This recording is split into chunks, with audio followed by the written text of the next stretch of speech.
दोस्तों, जब बात दुनिया के सबसे खूबसूरत और मासूम जानवरों और पक्षियों की होती है तो उसमें पेंगुइन का नाम जरूर आता है। और आप भी इस बात से वाकिफ होंगे क्योंकि पेंगुइन कितनी ही बार हमारे स्कूल की कॉपियों से लेकर जीके के सवाल तक दिख जाती हैं। खास तौर पर जब भी बात अंटार्कटिका की होती है तो बर्फ के बाद जो सबसे ज्यादा दिमाग में घूमा है वो होता है पेंगुइन का काला सफेद रंग और उनकी मासूम सी हरकतें। ये सब देखकर आपको लगता होगा कि पेंगुइन की जिंदगी आम जानवरों से कितनी अलग और आसान होती है, लेकिन दोस्तों ऐसा बिल्कुल भी नहीं है। आज हम आपको बताने जा रहे हैं कि इस मासूम से जानवर की जिंदगी कितनी कठिनाइयों से भरी रहती है और साथ ही ये भी कि ये कितनी बदतर जिंदगी गुजारते हैं। बदतर इसलिए क्योंकि उनके जीवन का कोई भरोसा नहीं होता कि कब उन्हें कोई समुद्री जीव खा ले या कब उनसे पैदा हुए अंडे बर्बाद हो जाएं। ये पेंगुइन इस डर के साथ भी जीती हैं।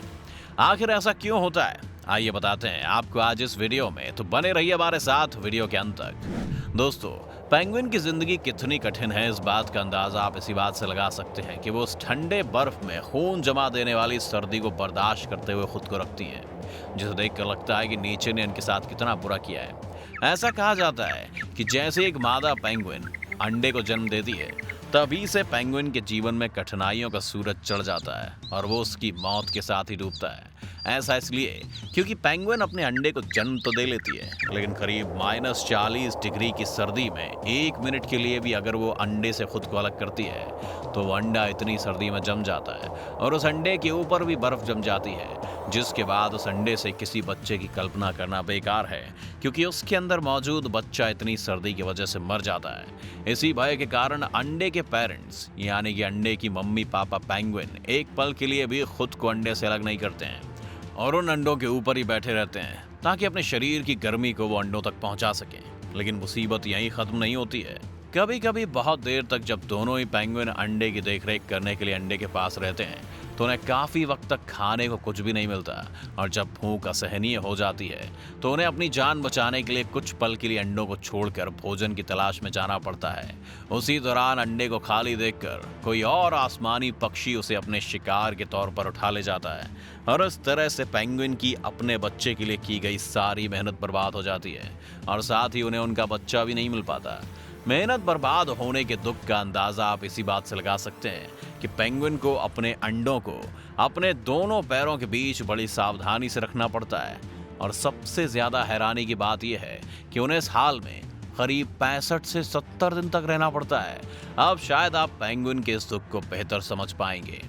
लेकिन अगर वो अंडा इतने दिनों तक सही सलामत बचा रह जाता है तो आखिर में इस अंडे से पेंगुइन का एक छोटा सा बच्चा निकलता है जिसके लिए बाहर की दुनिया इतनी कठिन जान पड़ती है कि करीब 6 महीने तक वो अपने माँ बाप के साथ ही उनकी देख रेख में ही बड़ा होता है, क्योंकि सर्दी तो खतरनाक होती है, साथ ही उन बच्चों को दूसरे पक्षी आसानी से मारकर उन्हें अपना शिकार बना लेते हैं। इतने खतरे के बावजूद बहुत से पेंगुइन के बच्चे सरवाइव कर जाते हैं, लेकिन मुसीबतें यहीं कम नहीं होती हैं।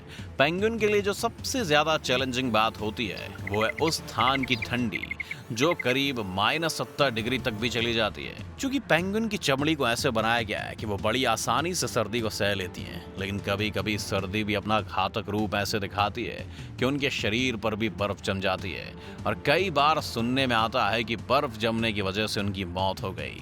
खैर, पूरे पेंगुइन समाज ने इससे बचने का एक तरीका जरूर ढूंढ लिया है। इतनी भयानक सर्दी के दौरान एक ही इलाके में लाखों पेंगुइन इकट्ठे होकर आपस में एक दूसरे से चिपक कर खड़े हो जाते हैं और अपनी गर्दन को झुकाकर नीचे की तरफ कर लेते हैं। लाखों की संख्या में इकट्ठे होने के नाते कई किलोमीटर तक ऐसे चिपके हुए पेंगुइन देखने को मिलते हैं और यही वो ब्रह्मास्त्र होता है जिसकी मदद से वो खुद को -70 डिग्री सेल्सियस पर भी जिंदा रख पाते हैं। इस चिपको सभा की सबसे खास बात यह होती है कि इस तरह से होने के नाते उनके बॉडी का टेम्परेचर करीब 36 डिग्री सेल्सियस रहता है, जिससे कि उनकी बॉडी पर सर्दी का कोई खास असर देखने को नहीं मिलता है।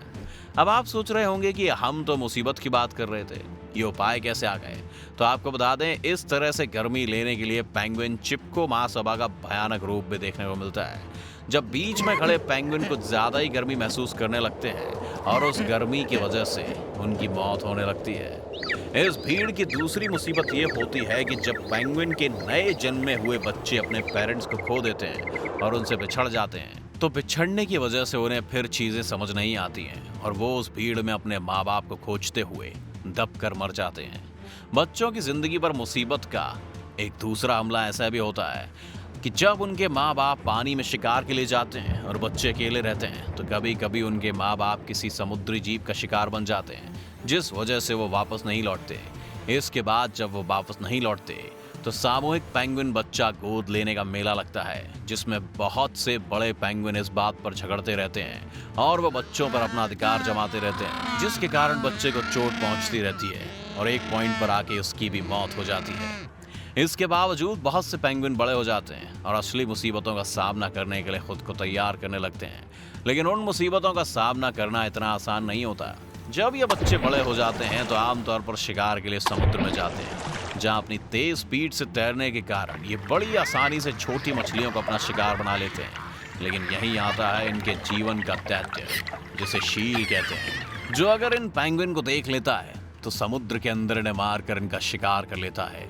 साथ ही समुद्री शार्क और व्हेल भी पेंगुइन का शिकार करने की ताक में लगी रहती हैं। खैर, इन सब के बावजूद ये मासूम से दिखने वाली पेंगुइन अपनी कठिन जिंदगी की मुसीबतों और मौत को हमेशा करीब से देखते हुए अपनी जिंदगी की भागदौड़ जारी रखते हैं, जिससे हम इंसानों को भी सीख लेनी चाहिए कि किस तरह मुश्किल के समय में भी हार माने बिना अपनी जिंदगी के महत्व को समझना चाहिए। तो दोस्तों, आपके पेंगुइन्स की खतरनाक जिंदगी के बारे में क्या कहना है, कमेंट करके हमें जरूर बताएं। और अगर आपको आज की हमारी वीडियो पसंद आई हो तो इसे लाइक और शेयर करना ना भूलें।